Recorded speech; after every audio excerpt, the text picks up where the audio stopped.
Well,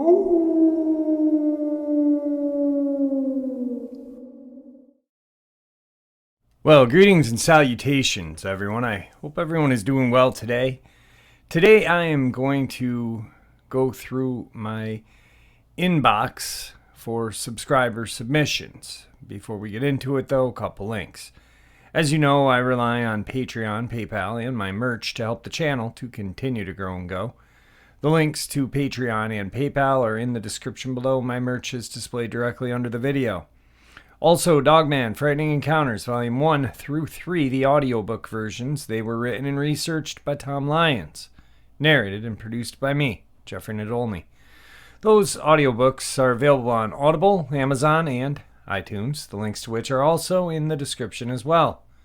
And finally, last but definitely not least, guys, if you'd really like to help support this channel to continue to grow and go, just simply subscribe, click the like button, and please leave a comment. It really does help, and it matters. And now, everyone, I have taken far too much of your time. Let's get on with today's upload, shall we? Today's first encounter. Strange encounter in Southern California cave. Hello, Jeff. Hope all is well. I'd like to share the following cave encounter with you. It was early February of 2019. My family and I were enjoying a day out at our local canyons. These canyons are located approximately 20 miles southwest of Joshua Tree. We had been going to these canyons for years and enjoying camping, hiking, and the occasional target shooting. On this occasion, it just so happened that by chance we found a cave. I won't go into details of how we found this cave in order to keep this encounter as short as possible. What I will say is that it's very well hidden, and by all indications, very few people may be aware of its existence. I will include a couple of pictures. The entrance is a medium-sized opening at the base of the canyon. There were a total of 7 of us in my group, a few nephews, my niece, her boyfriend, and myself, ranging in age from teenagers to early 40s. We decided to crawl through the opening and see how deep it was. Keep in mind, we all had our cell phone flashlights to use. The only person that had a headlamp was my nephew, early 20s. So he took the lead as we crawled in about 6 to 8 feet. To our surprise, the opening led into a cave. It was a narrow passageway, maybe no more than 8 feet wide at places. It appeared to raise to the top of the canyon ceiling at least 50 to 100 feet high, maybe even higher, as it's hard to give an exact height inside of this dark cave. There are also chambers in various places at the top of this cave. If one has a good setup, they can be explored by climbing up them. The reason I know this is because we have gone back several times after this encounter to explore, and we do take strong flashlights. Continuing, this cave gives a creepy feeling, perhaps due to the fact that it may be thousands of years old. Also, very little human trace is found. All we saw was a couple of glass candles, and that gave the impression that they were used as some type of ritual. Further in the cave, a single name was graffitied on the wall. No other trace of human activity is seen. As I mentioned, my nephew had taken the lead and the rest of us stayed behind checking this place out. As we're looking around, we hear my nephew call out. We couldn't really make out the words. He sounded muffled. So we walked in his direction. When we got closer to his spot, we heard him say, "Hey, Uncle, I saw something in here. We're not alone." Now keep in mind, as I mentioned earlier, this was an extremely isolated spot in the canyon. We were the only people there that day, so I asked, "What do you mean?" and continued to ask him, "What'd you see? An animal? A person? What?" My nephew had walked up to us by now and looked scared and confused. He stated, "I don't know what the hell it was that I saw, but it was no animal. At first I thought it was a person, but I really doubt it now. Let's get out of here, Uncle." Despite the fact that he's shaken up, I wanted to go and look for myself, but had a strong gut feeling that we should probably leave immediately. So I went with my gut feeling and got out of there. As we exited the cave, I asked my nephew to describe what he saw. He was having a hard time talking and seemed to be getting a panic attack. So I reassured him that we were okay and nothing was going to hurt us. I gave him a few moments and encouraged him to calm down. When he regained his composure, he stated, "Uncle, I don't understand what the F I saw." As I was walking through the bend in the cave, my headlamp captured a creature that was in a crouched position with its back against the cave wall looking at me. It happened so fast that as soon as my light hit it, it ran deeper into the cave on 2 feet. My nephew even stated that he heard the sound of its feet hitting the cave floor as it ran. He also said that the bottom part of its face was red in color. I tried to get more detail, but he was so scared by this encounter that he couldn't remember. I have a feeling his mind doesn't want him to remember, or he is trying hard not to bring it back to his memory.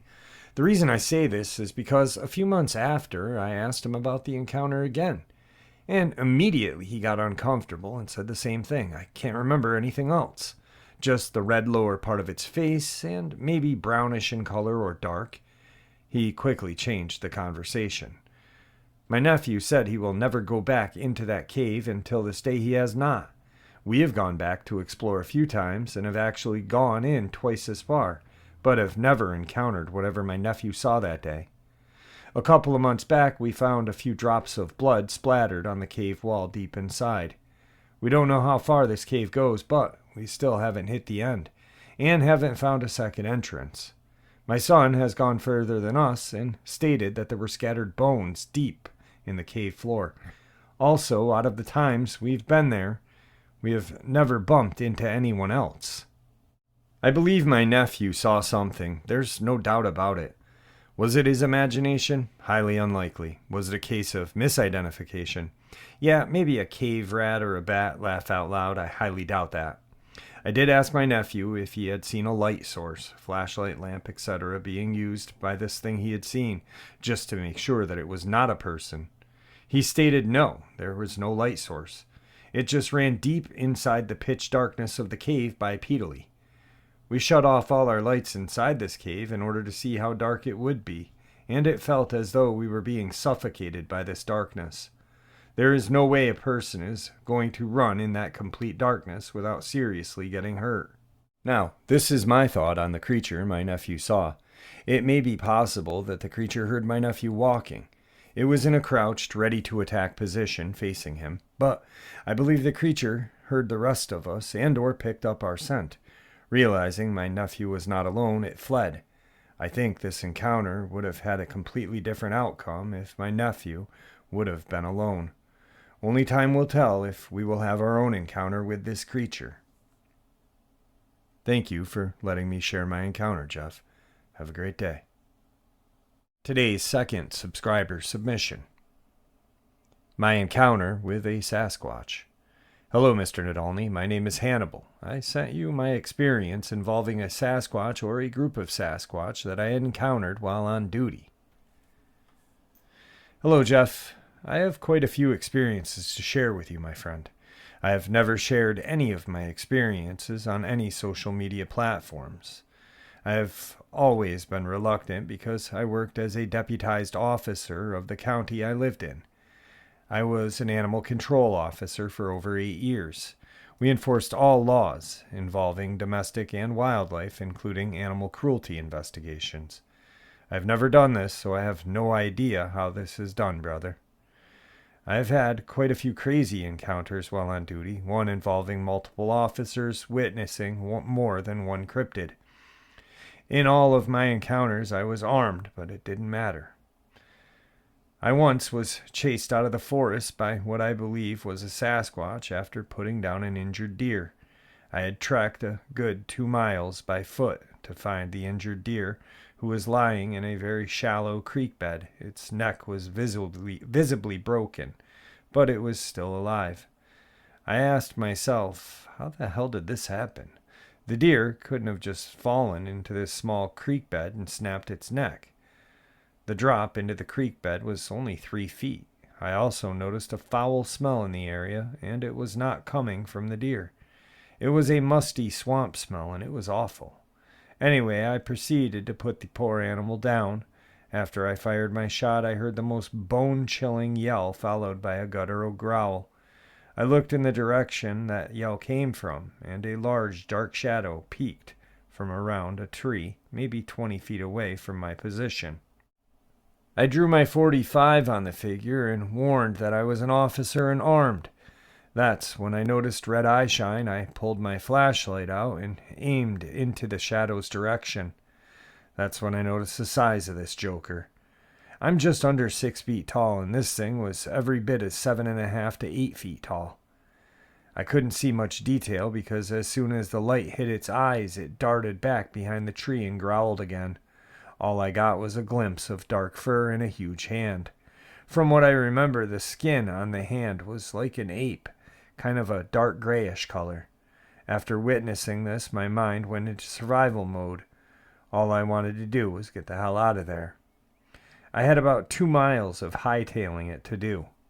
I knew it would be a mistake to try and run because this creature would definitely outrun me. It was the longest speed walk out of that forest that I ever had to endure. The whole time I had my .45 and flashlight out checking the trees.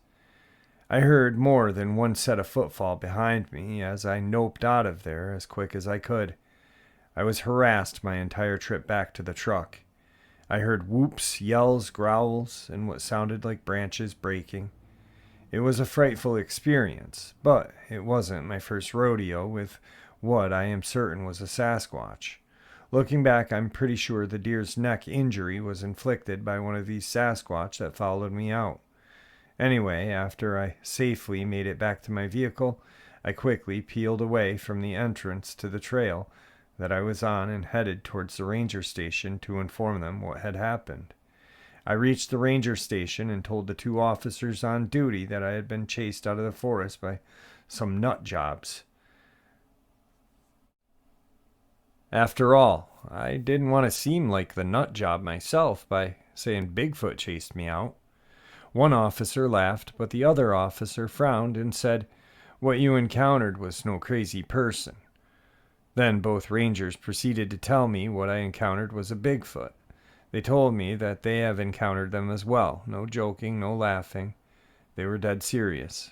Both rangers said they won't even walk the trails after a certain time because of the territorial behavior of these creatures. I have had quite a bit of experience. If you'd like to hear more, I can be reached at this number. Your friend, Hannibal. Well, I will be texting Hannibal tomorrow morning or afternoon sometime, and hopefully we can get him on the show to share some of his experiences as a former animal control officer. I've had one other animal control officer reach out to me. She was a sheriff at one time and had been in a bad accident, and she wanted to stay in law enforcement, so she became an animal enforcement officer. Well, she had told me about how dogmen, especially dogman and other kind of cryptids, like to use the kudzu as cover on trails, that they build trails through this kudzu and travel along the roadside and peer out, waiting for roadkill or a large enough meal for them. So anyway, I will be contacting him. Hopefully we can get him on before I go to the Conjuring House or right after. All right, let's get into today's 3rd subscriber submission. Today's 3rd subscriber submission. Hey Jeff, I've been watching your YouTube channel for a while now. Today I watched the video that featured an interview with Greg and his experience in Australia, particularly Victoria. When I was young, my parents told me about a time they were driving along a road out near Woods Point. There were some other cars in front of them when suddenly something massive jumped across the road in front of the lead car. My parents only catching a glimpse of the shape before braking hard. My parents and other drivers then exited their vehicle while the lead car driver raved about something massive that crossed the road. There was a bit of conjecture about what exactly it was. Too big to be a dog and a wrong shape to be a roo, or farm animal. It was even suggested that it may have been the legendary big cat that is said to haunt the forests of Victoria. but even that's hard to sell. Then my family moved to a small rural town about 2-hour drive from Melbourne. The small town consisted of a main street primary school, fuel station, grain shed, and pub. At the time, the area around the town was farmland that led to a heavily forested hills. These hills my family moved to. Life was fairly normal, but there was always this overwhelming feeling that something was watching. One particular cold weekend, a thick fog surrounded our property. Strangely, it only came to the tree line. The dogs went berserk, barking at this impenetrable wall of fog and acting restless, sniffing and huffing at the air. Weirdest of all, the sheep we owned had all bundled themselves into a tight circle at the very center of the paddock, back to back, looking in all directions. Not a single noise came from them. We had heard noises that were dismissed as kangaroo bounding through the forest. It, however, to me, honestly sounded like heavy footfalls of a person walking, and not the crashing of roos in the brushland. Another time, my brother and I were walking along our front fence line, discovered a pile of what can only be described as visceral remains of something. It was very fresh, however, the body of whatever it was nowhere to be seen. We decided to tell our dad, who then came back with us to investigate. Strangely again, when we got to the area, we couldn't find a trace of the viscera. It's not that we had forgotten the location. The remains were gone. No trace. It can't just disappear, right? Even my dad had said that without the dogs with him, he felt like he was being watched. Further up the hill, a local man had claimed several times that he had sighted large predators in and around his property, but he never had any solid evidence. Years later, the family again moved, this time to Western Victoria. We lived near a popular lake that was surrounded by bushland and scrub. There was even a dry swampland area nearby. This bushland was dry and sound traveled very easily, which meant you could hear campers and the occasional dirt bike without much effort. However, when the brush went deathly silent, that's when it got creepy. One time I was walking along a fire trail to get to the lake. Looking out for snakes was high priority. However, as I continued to walk, I had the strangest feeling that I was getting stalked, matching my footsteps until I intentionally took a misstep and heard a very distinctive crunch of the gum leaves and bracken fern. I froze and looked into the bush. There was nothing I could see. I called out to my brother, thinking maybe he was joking around, but no answer. I turned around and walked back, but sprinted the last few meters of the trail back to our house. My brother was inside playing his Nintendo 64. There were nights the bush was so dark our mind would play tricks on you, but it honestly felt like something was watching from out of the darkness. One Christmas night was particularly notable, as being restless kids, my brother and I couldn't sleep. However, as the night drew, we started to hear weird noises. It was like a vibrating hum that set your nerves on edge, like anxiety. Then the sounds changed. They became like, it's hard to describe, but it came from one side of the house, then from behind the house, sounding like a muted animal call. I can't explain it, and have no logical explanation for the noises. Then, for years, nothing strange happened. Stories were shared amongst friends, and nothing new besides an odd ghost story here and there. Then I started working with a friend of mine, clearing paddocks of dead trees and stumps for small firewood business. We traveled a lot, usually along half-forgotten and unsealed back roads. Some roads were so overgrown I wondered out loud on several occasions. It was a miracle we never got lost. Sometimes I would drive a front-end loader, while my mate would drive a light truck, and we would meet at the area before beginning work. It was one of these back roads that I had my personal experience. It was mid-afternoon, maybe 3 p.m. I was traveling at a steady pace as the front-end loader had speed restrictions, watching the red dirt road in front of me, making sure not to veer into the tall grass that grew right up to the roads. I glanced out my right-hand window and pushed the brakes to slow down. From where I sat, I could see clear across a paddock of dried grass, clear across to where it met the forest scrubland, maybe less than 150 meters.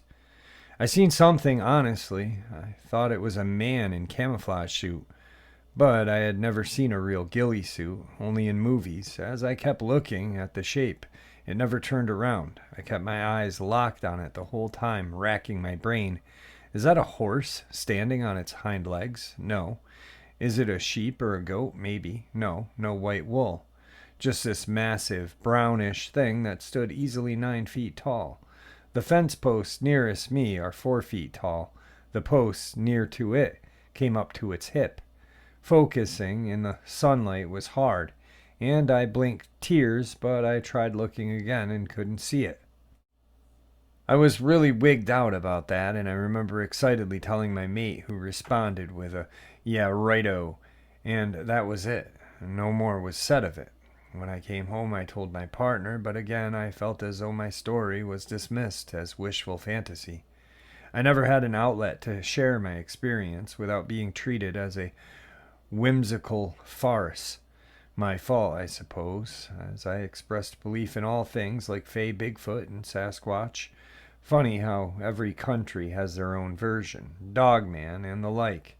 I've tried to talk to people about the bunny yip and the yowie, but it's not taken seriously. Recently, a woman claims to have encountered one that she threatened with a humble cricket bat. I've spoken to Aboriginal friends about their legends, but refuse to discuss certain things, as they are taboo, and I don't wish to offend. All I can really say is Australian wildlife has evolved to survive, but by any means, venom or camouflage, if there is something out there in the forests and scrub, it knows how to avoid humans at all costs. Anyway, that's all I've got. I don't know if you'll ever see this, but to me, at least I told someone. Sincerest regards, your friend, GF. P.S. Keep the awesome videos coming, mate. They're fantastic. Today's 4th subscriber submission. Thank you, Mr. Jeff. I hope you don't mind. I call you Mr. Jeff. A little bit about me. I'm 65 years old. I'm a backyard mechanic. I mostly dealt with muscle cars like Camaros, Novas, Chevelles, Impalas, 60s through 70s. I went into the Marine Corps Reserve in 1978 through 83, honorable discharge. I had about 4 auto accidents that hurt my back, got pins and screws in my neck now, disabled, but not in a wheelchair. I broke up with my ex 11 years and became homeless. Now I'm taking care of my crippled sister. Anyway, in 2018, I went to Louisiana, then to Johnson, Tennessee, close to Davy Crockett's hometown. I moved back to Muskingum County, Ohio. Me and my son, I'll call him Big D. He's about 5'9", 390 at the time. Around July of 2018, we were camping out of my 2003 Chevy Z71 four-wheel drive pickup. We stayed out about 5 days fishing along the big open gravel parking lot in Dillon Powelson Wildlife Area called the Ohio Department of Natural Resources, about 2,700 acres of state wildlife area. Along the Licking River, which runs from west to east into the Muskingum River at our Zanesville Bridge. Yes, the bridge is a bridge. On the 5th day, on a Friday, I believe, or a Saturday, I'm not sure, I slept in the front driver's seat. Big D slept in the back under the forward cap. I put on the back to keep our stuff from getting wet when it rained. When Big D moves in the back, the whole truck moves back and forth every time he moves. Anyway, I wake up at around 6:35 or so in the morning, still dark. I decide to change my socks and underwear, so I got up, opened the back hatch, and grabbed my sock. And went back and saw a female doe that came off the railroad tracks that stretches along from east to west through the whole wildlife area for miles and miles. She's grazing, eating grass. She raised her head up and looked at me, sniffing the air. Then her huge white tail flapped rapidly back and forth. Then she darted toward the riverbank, going from south to north, then west along the riverbank about 30 feet past a short patch of trees. So I just got back inside the driver's seat, took my boots off, removed my socks, put my boots back on, turned on the radio and listened to a few minutes, then realized I had forgotten to grab my underwear. So I got back out, opened the hatch once again, grabbed a clean pair of underwear, turned around, and as I started to close the hatch, I noticed this huge dog-like thing standing in front of the patch of trees where the doe passed. I thought to myself, that's not a coyote. It's too small. It's not a wolf. They ain't much bigger. Not a big dog at others. It looked at me, and I thought to myself, what a huge, beautiful creature. I looked at its head. Damn it. It was 2.5 feet wide, I thought. Then I noticed its head was almost the same as its width. Then I noticed it was all yellow, the same color as the 3.5 foot tall grass in the field in front of about 30 feet. I couldn't see its feet because of the yellow grass. Then I looked again, noticed it had a longer front leg, but huge outward chest with what looked like mange or something. Then I noticed it had a short mane like a lion, almost the same color as well. Then I noticed it had human-like arms with biceps like a bodybuilder but longer than a man's biceps. Its back legs were shorter but well-muscled and thick. Then I noticed it had long black straps of hair all along its entire body, maybe 3 to 4 inches in length. I heard a woman say it was feathered, so I said to my son D, wake up and look at this dog thing I'm seeing. But he said, Dad, I'm trying to sleep. Let me sleep, as he rolled over and the whole truck moved from side to side like a moving train. I said, damn it, D, come on, sit up and look at this dog thing so no one can call me a liar. He said, damn it, Dad, I'm trying to sleep. I said, boy, no one's going to believe me. Then as I said that, the dog thing cartoonishly pranced around like a dog in Longhorn Foghorn cartoon. It sniffed the air and looked at me the whole time. It turned around. Then it was gone lickety-split, headed the way the doe had gone. Then Big D sat up and said, Dad, now I gotta go to the bathroom. I said, man, no one's gonna believe I saw this dog thing. Big D rolled out the back, climbing out instead of me dropping the tailgate. I said, crap. Got back inside the front seat. As Big D climbed into the passenger seat, he asked what time it was. I said 7:08 or thereabouts. I told my son no one's going to believe me about that dog thing I'd seen. Big D said, I believe you, Dad. Then a sheriff drove into the parking lot and told us if we weren't fishing, we couldn't just sit there. I told him I had fishing poles, but that we were leaving anyway. I went to my older sister's later that day and looked up dog-like things on YouTube and found Dogman encounters. I can't think. Well, that's my story, Jeff. Not a scary one, but it's the truth, nonetheless. You can tell this experience just the way I wrote it, Mr. Jeffrey. You decide whether you want to share or not. Here's the thing, I have nothing to hide. You can't unsee something like that. They can call me a liar and I don't care. That's my experience and I'm sticking to it. Thank you for allowing me to share my experience. Keep up the good work that you do. Bye, Mr. Jeff. Tonight's fifth and final subscriber experience. Hi, Jeff. I love your show and all that you do for the Dogman family. May have had a possible Dogman or other cryptid sighting in my backyard in good old Superior, Arizona. It was about an hour ago from when I started writing this and sending it along to you. My brother and I were talking about stuff, how funny it all started with our conversation. And then our cat, he notices something outside, so he jumps on the windowsill and looks out. I look to where he's staring, and I see a shadow moving around in my mom's garden. I saw it walking back and forth a few times, so dummy me and curiosity got me. I knocked on the window just to see what it was. And then as soon as I did, this thing stands up. and I see a bony gray shoulder. I don't know until my brother told our dad that he saw it too. He said he saw eye shine and the shoulder. He thinks it's a gargoyle. I think it was a dogman or some other type of cryptid.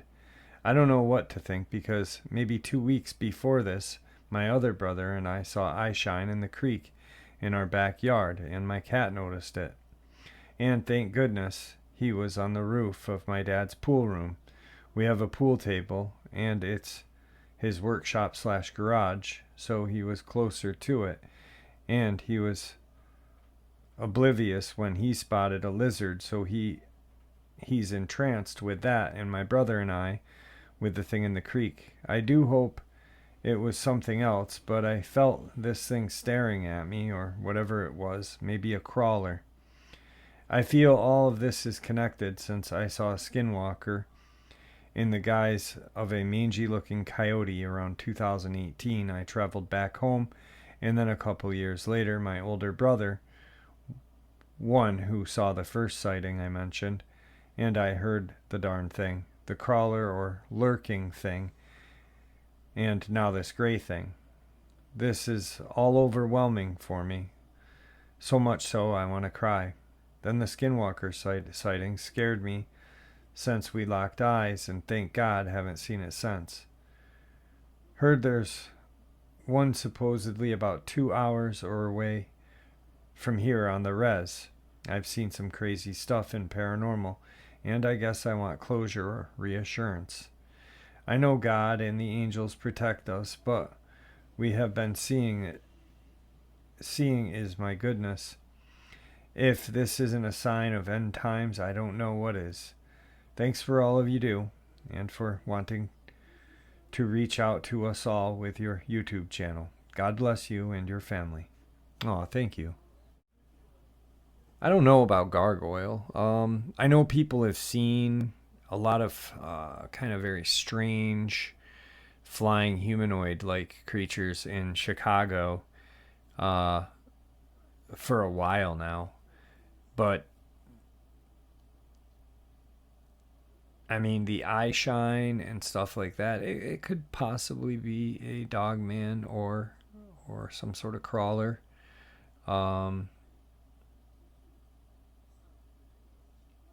Definitely something that you want to steer clear of.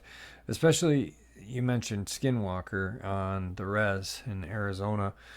I don't know if that's Navajo country or not. I'm going to look it up before I make this statement. Yup, it is. Arizona has about 27,000 square miles of Navajo Nation reservation. Yeah, I would honestly avoid whatever that gray thing is that you saw in your backyard, especially since you do believe you spotted a skinwalker. And you explained how a skinwalker, Navajo skinwalker looks. They're not very big, and they look like a mangy bipedal like coyote.